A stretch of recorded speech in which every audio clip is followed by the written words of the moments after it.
Sean bienvenidos a un nuevo programa de Infocadena Online. Hoy platicaremos sobre el tema el lavado de activos y la financiación del terrorismo, prevención y obligaciones de la entidad económica. ¿Qué es el lavado de activos y la financiación del terrorismo? El lavado de activos es un proceso que consiste en desarrollar una serie de operaciones económicas, financieras y comerciales, con el fin de incorporar ganancias ilícitas en círculos legítimos. La financiación del terrorismo, por su parte, consiste en buscar recursos, sean lícitos o no, para facilitar el desarrollo de acciones terroristas. Ambas prácticas contemplan riesgos que pueden producirle pérdidas a su organización. Aunque ambos fenómenos se parecen, existen diferencias entre el lavado de activos y la financiación del terrorismo, desde su motivación e intención hasta su fuente de financiamiento y ciclo de vida. Aunque ninguna empresa está exenta de ser utilizada para lavar dinero o financiar el terrorismo, existen cierto tipo de compañías, industrias o sectores económicos que tienen más probabilidad de ser usados con esos fines. Entre ellos se encuentran las corporaciones, fundaciones o entidades sin ánimo de lucro, así como las personas políticamente expuestas y entidades que realizan operaciones económicas de alto riesgo. Además de los riesgos del lavado de activos y de la financiación del terrorismo, estos delitos generan consecuencias que afectan tanto a las organizaciones involucradas como a toda la sociedad. Para platicarnos más sobre este tema, está con nosotros, conduciendo este programa, el doctor Jaime Alberto Flores, en compañía de los panelistas, la contadora Sandra Cuevas y el maestro Felipe Deniz, y una invitada especial, una experta en la materia, la maestra Silke Mura. Quédate con nosotros.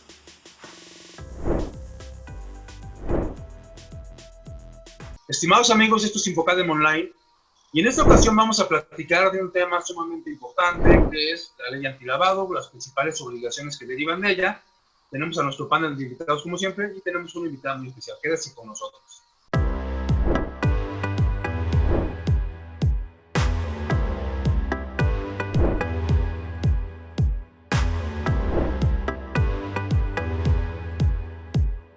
Bien, estimados amigos, muchas gracias por acompañarnos en una emisión más de este programa.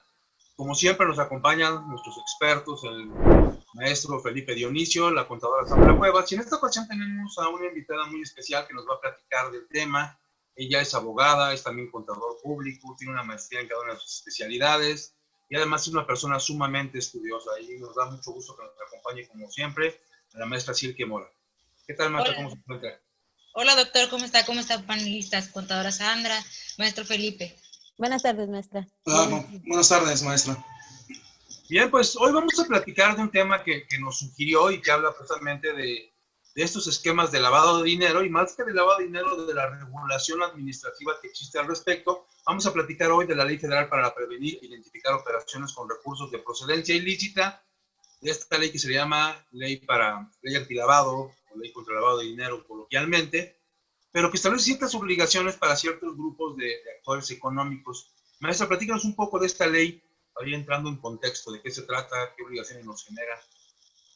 Bueno, esta ley ya venía, nace o entra en vigor en 2012, pero ya venía desde anteriormente, desde el 2008, ¿no? Ya con el presidente Felipe Calderón, que fue parte del G20, casi lo obligaron a que ya hubiese regulación respecto a los temas del lavado de dinero y financiamiento del terrorismo. Entonces, a partir de 2008 ya hubo cambios, no propiamente legislativos, pero sí administrativos, porque ya le iban a dar entrada a esta legislación.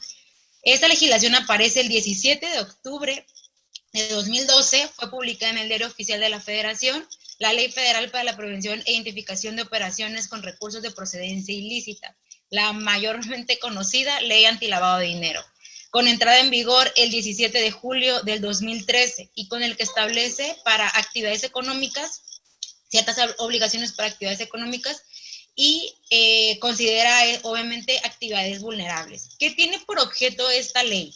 Es proteger el sistema financiero y la economía nacional de los actos u operaciones que involucren recursos de procedencia ilícita, por medio de que, como bien dijo el doctor hace un momento, por medio de medidas y procedimientos administrativos que ayuden a recabar elementos útiles para investigar y perseguir los delitos de operaciones con recursos de procedencia ilícita, con el fin de que evitar la desestabilización de la economía y evitar las obligaciones delictivas hagan uso de recursos para su financiamiento.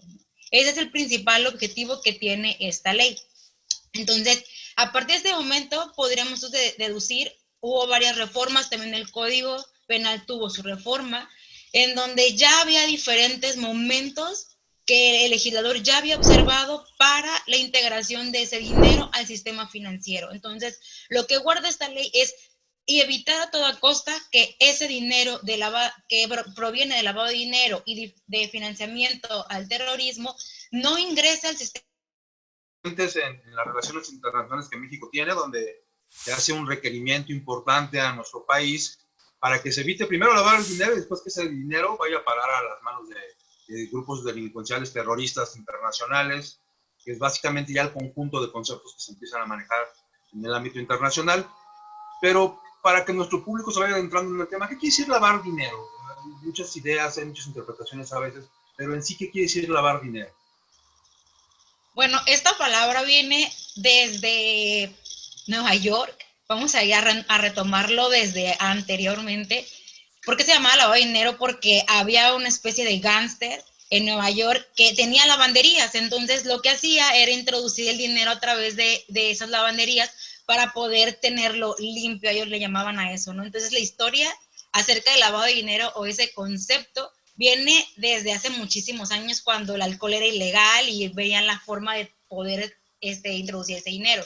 Pero aquí en México, ¿qué es? Es tratar de ese dinero que viene de narcotráfico o de corrupción o de cualquier otra actividad que es obviamente ilícita, y nosotros a través de mecanismos, ya sea de prestanombres, que es lo que vamos a ver más adelante, que son las denominadas actividades vulnerables, introducimos ese dinero, vaya limpio, al sistema financiero para que estas personas a través de otros mecanismos puedan utilizar o comprar ya sea casas, puedan invertir, puedan hacer cualquier cosa con ese dinero. ¿Por qué? Porque ya está bajo el reflejo y ya no habría ningún problema, ¿no?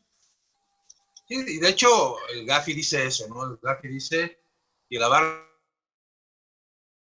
dinero es darle apariencia de licitud a dinero que tiene un origen ilícito, ¿no? Cuando esto ocurre, bueno, pues entonces tenemos problemas en el país porque se empieza a introducir la economía.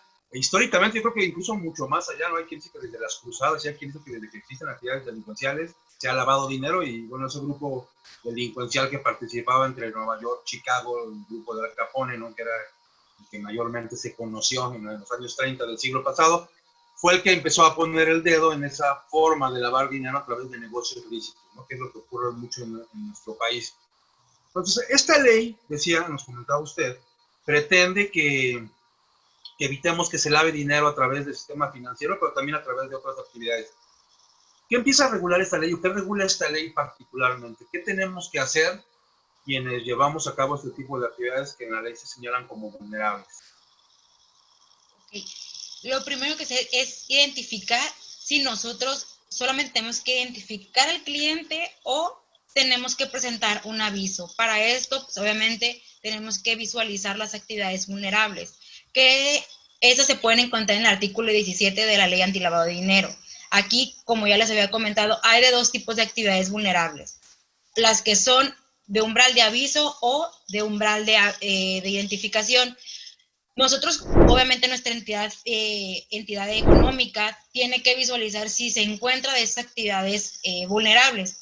Por ejemplo, las que solamente están en umbral de identificación son a que, o por el simple hecho de su realización, vaya, es los préstamos o créditos con o sin garantía, servicios de construcción, mientras que se les otorga el carácter o son de aviso, son los juegos de apuesta, concursos, sorteos y tarjetas de crédito o de servicio, ¿no? Entonces ya tenemos dos tipos de actividades vulnerables que nos da la ley. Lo primero que tendríamos que hacer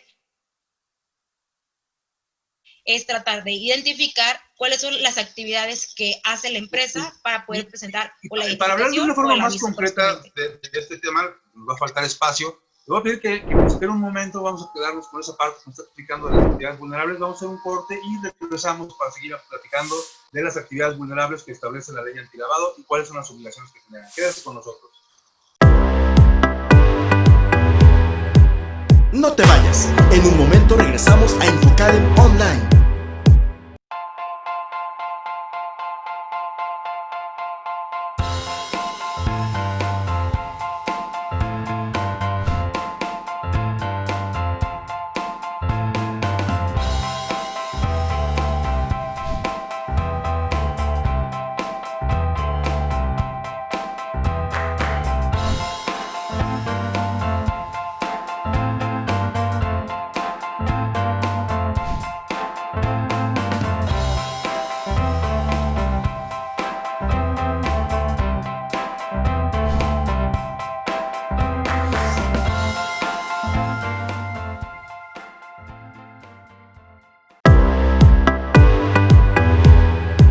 Gracias por acompañarnos. Estamos de vuelta en Infocadem Online. Bien, pues estamos en este programa hablando con la maestra Silke Mora, con nuestros panelistas de la ley antilavado, de las obligaciones que genera, y nos platicaba que conforme a la ley hay actividades vulnerables en el artículo 17, aunque previamente el artículo 14 nos dice que también actividades vulnerables son todo lo que hace el sistema financiero, pero que la legislación respectiva hablará de ese tratamiento de las actividades vulnerables, que son todas las que realiza el sistema financiero prácticamente. Pero luego el 17 nos estaba comentando, que ya hablando en materia de obligaciones de los agentes económicos que llevan a cabo actividades vulnerables, establece que son actividades vulnerables y por tanto objeto de identificación, y después dice las que a continuación se listan, y bien hay un listado, un listado de 16 fracciones hoy por la última incorporación que se hizo.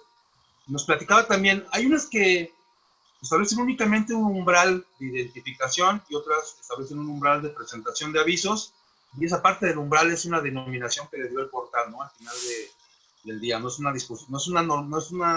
denominación legal, sino que es una denominación de portal prácticamente, ¿no? Ni siquiera de resolución miscelánea ni nada parecido.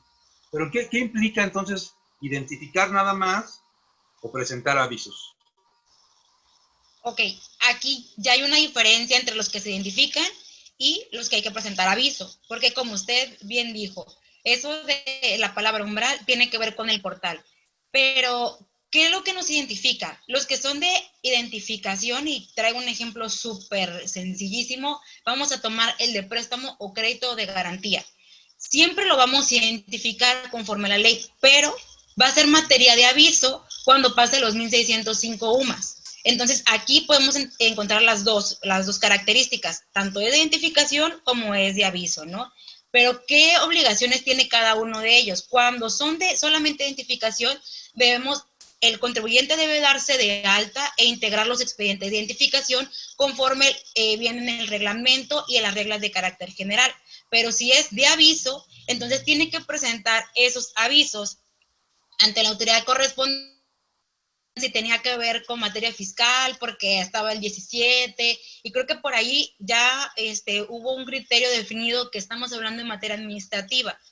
Si aquí está participando el Servicio de Administración Tributaria, es solamente coadyuvando a las autoridades que forman parte del sistema financiero mexicano, pero solamente se va a encargar de recabar información y de llevar a cabo en algún momento verificaciones, ¿no? Si es así. En esta parte de los préstamos, y aquí me gustaría tenerme un poco porque precisamente ahí es donde tenemos muchas controversias en la interpretación de muchas personas, incluso desde que nació la ley, desde 2013 que entró en vigor, hubo muchas malas interpretaciones porque mucha gente se cuestionaba cuáles son los préstamos que efectivamente tenemos que incorporar a la presentación de estos avisos. ¿Quién tiene que otorgar el préstamo para que sea objeto de un aviso o de una identificación por los préstamos con o sin garantía que dice la fracción correspondiente?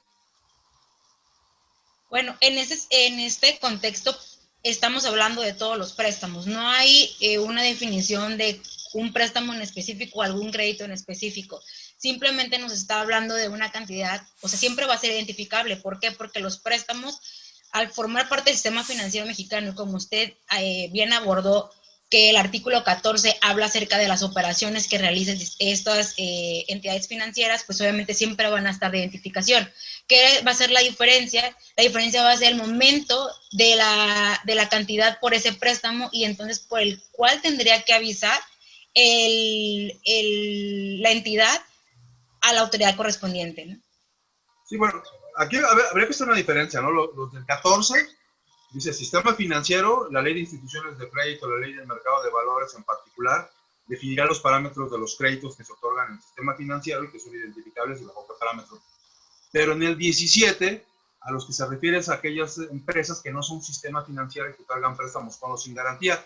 A lo que yo iba es a esa parte en donde dice la fracción que cuando se otorguen préstamos de manera profesional o habitual, o sea, me refiero con esto a que, por ejemplo, algunas empresas que otorgan préstamos a sus trabajadores, a filiales o otro tipo de personas o de personas físicas o morales, no tendrían esta obligación de identificar, que es la parte que me gustaría destacar, que la fracción dice cuando se trate de préstamos de manera profesional o habitual, ¿no? Que sería el tema que me gustaría que nos explicaran, ¿no?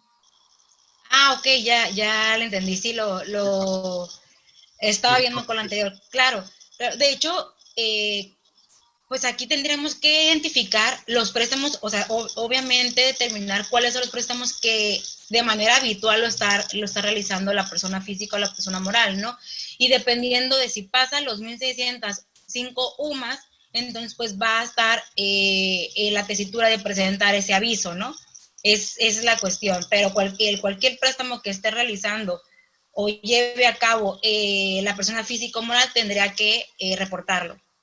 Eso en el préstamo, ¿no? Que, por ejemplo, esta fracción y en la exposición de motivo lo establece, está orientada a casas de empeño, a los famosos prestamistas, cajas de ahorro, cooperativas de ahorro, que no son sistema financiero, pero que sin embargo tendrían que estar presentando aviso en términos de esta fracción, bajo esos parámetros que señala.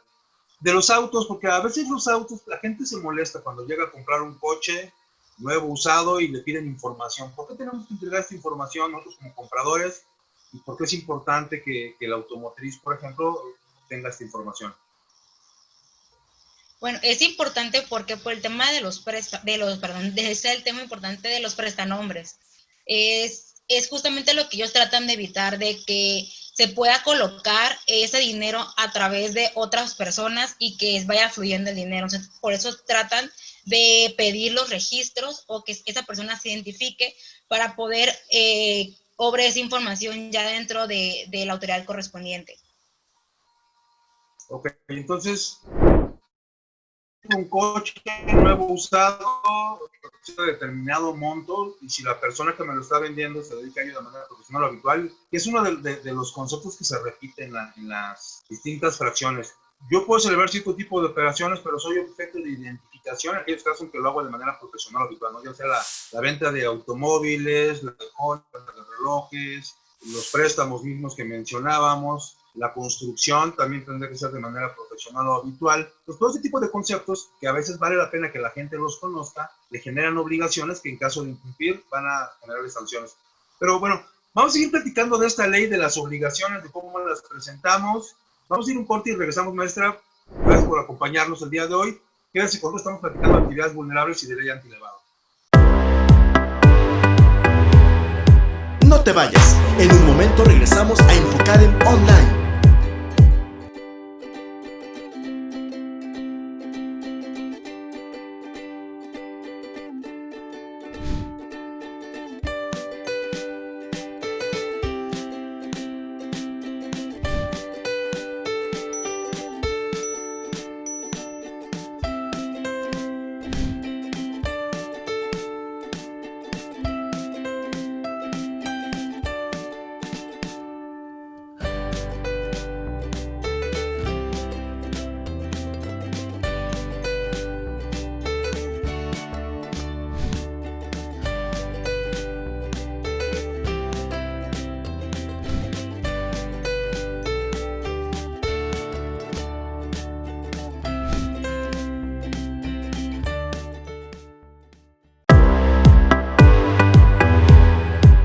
Gracias por acompañarnos. Estamos de vuelta en Infocadem Online.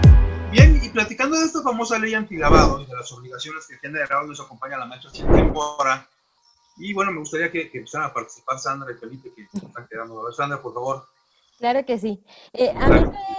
A mí me gustaría detenerme antes a hacer una aclaración respecto a estas actividades vulnerables que menciona este artículo 17, porque de entrada, y algo que nos pasó incluso cuando entró en vigor esta ley, fue que, por ejemplo, la gente que se dedicaba a vender, a arrendar algún inmueble, por ejemplo, únicamente por el hecho de hacerlo, se dio de alta en el portal y empezó a presentar los avisos. Entonces, a mí me gustaría que hiciéramos una separación entre, ok, estoy dentro de estas 16 fracciones, entonces soy susceptible, y después ya irme a cada una de ellas para ver entonces si soy sujeto para identificar alguna de esas actividades, o en su caso para presentar el hecho de desarrollar la actividad, tengo que identificar, ¿no? Independientemente al monto.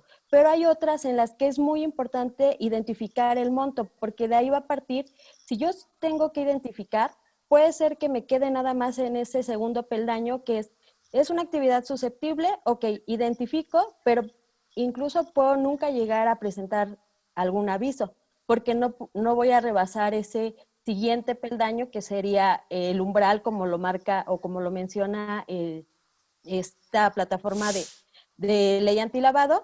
Entonces, yo lo que quisiera comentarle a la gente que nos sigue es que de entrada sí se asesoren, y no por el simple hecho de realizar alguna actividad se den de alta, porque una vez que se dan de alta en el portal, aquí hay que tener mucho cuidado, porque aquí, como decía la maestra Silke, viene una confusión por las fechas, porque es el 17 y de repente dicen, bueno, dejé de presentar, no sé, tantos avisos, me dieron de alta en alguna ocasión, no he presentado nada. Entonces aquí, a diferencia de la ley fiscal, no aplica la espontaneidad, ¿no? Entonces esta ley, la verdad es que es muy severa en cuanto a la... Hay una espontaneidad diferente, ¿no? Exacto, solo una. Ajá, solo una, y después todas las demás generarían multa, ¿no? Tan es así que tuvimos ese programa de regulación que también se propuso por lo mismo, porque muchos contribuyentes que se registraron no iban al día con la presentación de avisos. Entonces, yo lo que quisiera dejarles a nuestros seguidores es asesórense de un especialista si realizan la actividad, para ver de entrada si son sujetos de darse de alta en el portal. Tú me estás diciendo, si yo soy arrendador, pero mis rentas son pequeñas, mi actividad es susceptible, es decir, podría ser vulnerable, pero no es sino hasta que excedo los montos que establece la disposición respectiva. Correcto. Entonces recomiendas no darnos de alta.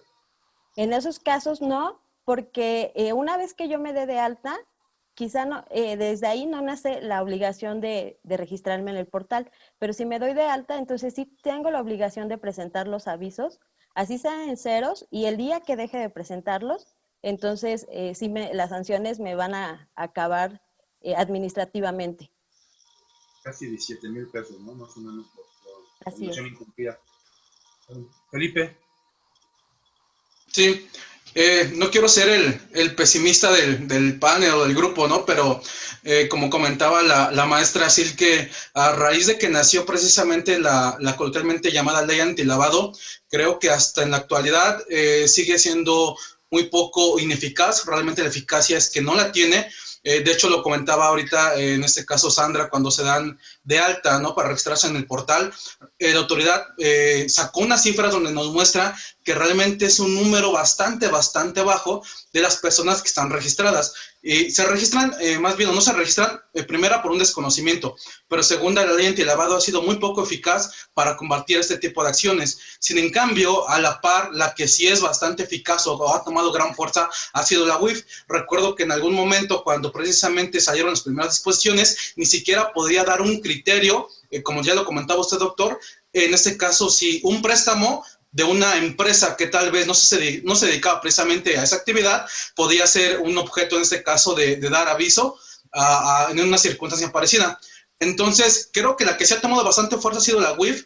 Incluso el tema de investigación es completamente diferente al que maneja la UIF, y yo creo que deja un poco de lado la ley antilavado. Reitero, las cifras que la autoridad muestra dice que son muy pocas personas las que están registradas en el portal, y obviamente que no lo van a hacer. Entonces, yo creo que ahorita el tema de reformas también que están complementadas es un tema más de cumplimiento.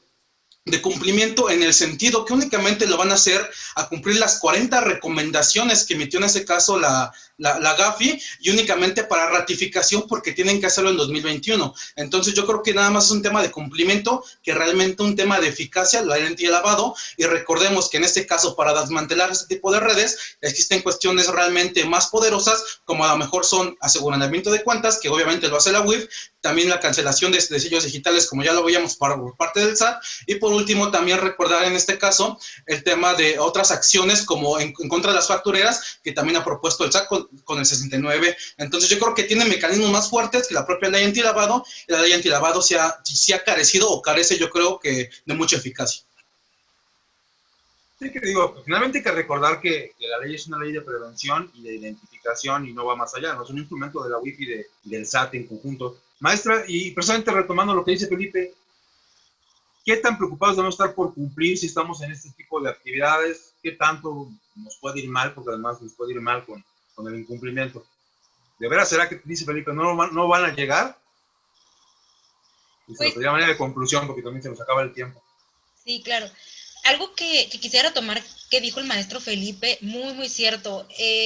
La verdad es que si nos integramos fue más meramente por compromiso internacional que por otra cosa, ¿no? Entonces, cumplimos con el compromiso, tenemos, como bien dijo, tenemos que ratificar ese compromiso en 2021, qué tanto hemos cumplido, qué tanto no. Si hay otras medidas más eficaces, estoy de acuerdo, pero esta cuestión la tenemos que cumplir. ¿Por qué? Porque sí se ha prestado, lo cierto es que alguna de las fracciones, o por no decir la mayoría, se ha prestado para poder lavar dinero. Entonces, como bien dijo el doctor, es una medida de prevención simplemente, ¿no? Entonces, como medida de prevención, pues la autoridad no va a estar detrás de nosotros. Hubo una autorregularización que terminó en febrero y ya iban a empezar con las actas de verificación. La verdad es que sí, ya empezaron. ¿Por qué? Porque muchas personas no hicieron caso, por lo mismo de que no la toman en cuenta, como es una legislación que la han dejado a un lado, pero lo cierto es que no, o sea, sí es una ley que está todavía en vigor y que la Secretaría está tomándolo muy en serio. ¿Por qué? Porque a raíz, como bien dijo el maestro Felipe, las factureras pues se han dado cuenta que se han utilizado para lavar dinero y por eso se hizo la reforma y todo lo demás que conocemos, pero que hay más elementos que integran esto, claro que los hay y que forman parte de esas fracciones que estamos hablando de actividades vulnerables. Entonces, mi recomendación es siempre seguir las obligaciones que vienen en el artículo 18, pero no solamente esas. ¿Por qué? Porque durante todo el contexto de la ley, del reglamento y de las reglas de carácter general, hay más obligaciones que cumplir, como por ejemplo la expedición de los comprobantes, las provisiones para el efectivo, tener manuales de lineamientos y criterios, tener un oficial de cumplimiento, o sea, hay diferentes obligaciones que propiamente no vienen en el artículo 18, pero se desarrollan en las demás disposiciones de esta prevención del lavado de dinero. Entonces, hay que estar muy atentos si somos actividades vulnerables o no somos actividades vulnerables, para entonces estarnos en el contexto de poder presentar nuestras obligaciones, porque eso no quiere decir que no vayamos a tener ninguna multa o algo así. Claro que las hay y son rigurosas, ¿no? Entonces, mi recomendación siempre es a tener medidas de prevención, que es controles internos dentro de la empresa, que ya estuve hablando un poquito y también junto con ustedes, esos manuales, esos lineamientos, esas prohibiciones de efectivo, tener una persona encargada acerca de esto son medidas de prevención. Cumplir a la ley, al pie de la letra de la ley, es otra medida de prevención. Prevenir el uso indebido de mecanismos o tecnología en caso de operaciones a través de medios electrónicos también es una medida de prevención.